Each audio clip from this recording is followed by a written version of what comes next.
মানবিক মুখ্যমন্ত্রী মমতা বন্দ্যোপাধ্যায় মহাশয় যখন রেলমন্ত্রী ছিলেন তখন যতটা কাজ হবার হয়েছে তারপর থেকে আজও কাজ স্তব্ধ হয়ে রয়েছে।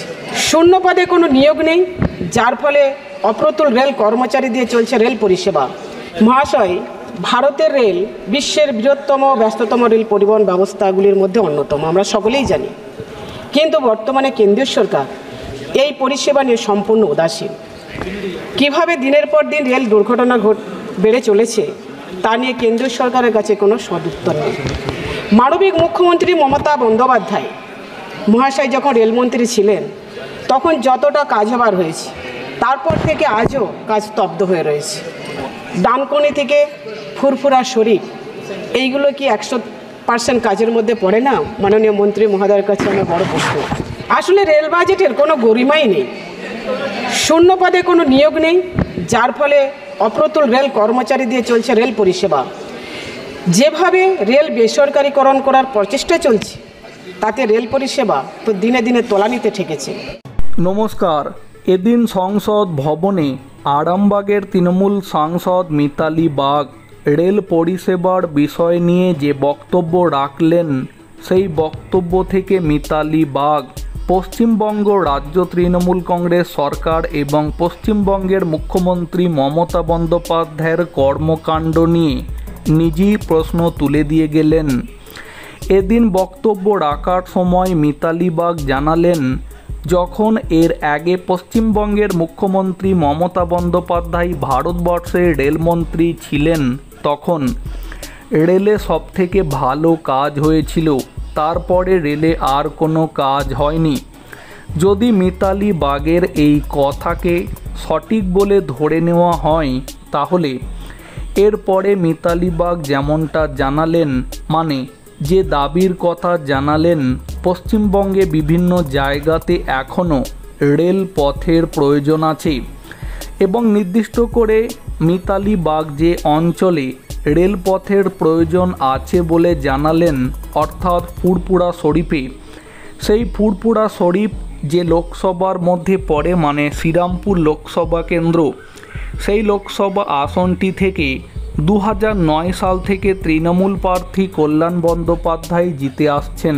এখন কথা হচ্ছে, যদি সেই অঞ্চলে রেলপথের প্রয়োজন থেকে থাকে তাহলে কল্যাণ ব্যানার্জি সেই সময় রেলমন্ত্রী মমতা বন্দ্যোপাধ্যায়কে বলে কেন সেখানে রেলপথ করাতে পারলেন না? দ্বিতীয় যে প্রসঙ্গের বিষয়ে বললেন আরামবাগের তৃণমূল সাংসদ মিতালি বাগ, রেল বাজেটে ঘাটতি আছে, রেলে যে লাখ লাখ শূন্যপদ হয়ে পড়ে আছে সেই শূন্যপদ পূরণ না হওয়ার কারণে রেল দুর্ঘটনা ক্রমাগত বেড়ে চলেছে। এক্ষেত্রে প্রশ্ন তো এটাও, যেটুকু আমরা জানি, যদি এই বিষয়ে কোনো ভুল তথ্য দিয়ে থাকি তাহলে আপনারা কমেন্টে জানাবেন। পশ্চিমবঙ্গে তৃণমূল 2011 সালে ক্ষমতায় আসার পরে 2012 সালের দিকে পশ্চিমবঙ্গে স্কুল সার্ভিস কমিশনের মাধ্যমে একটা নিয়োগ হয়েছিল, যদিও সেই পরীক্ষাটা বাম আমলে হয়েছিল, কেবলমাত্র নিয়োগটা তৃণমূল আসার পরে হয়েছিল। এর পরবর্তী সময়ে 2016 সালে আর একবার পশ্চিমবঙ্গ স্কুল সার্ভিস কমিশনের মাধ্যমে স্কুল শিক্ষকতার চাকরিতে নিয়োগ হয়েছিল, যদিও সেই চাকরি, মানে প্রায় 26,000 সেই চাকরি এখন আদালতে ঝুলে আছে।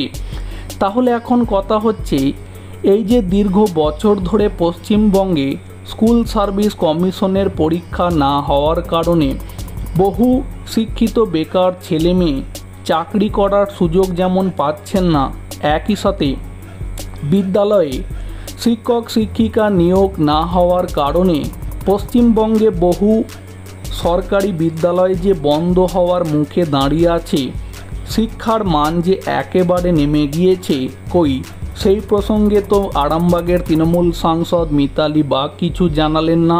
কেবলমাত্র এক্ষেত্রে রেলে নিয়োগ করার প্রয়োজন আছে, আর কি তাহলে পশ্চিমবঙ্গে বিদ্যালয়ে শিক্ষক শিক্ষিকা নিয়োগ করার কি তাহলে কোনো প্রয়োজন নেই? তাহলে সেই বিষয়ে কেন তিনি কিছু জানালেন না? সেখান থেকেও কিন্তু মিতালি বাগের এই বক্তব্য পশ্চিমবঙ্গ রাজ্য তৃণমূল কংগ্রেস সরকার এবং সেই সরকারের মুখ্যমন্ত্রী মমতা বন্দ্যোপাধ্যায়ের ব্যর্থতা নিয়ে নিজেই প্রশ্ন তুলে দিয়ে গেলেন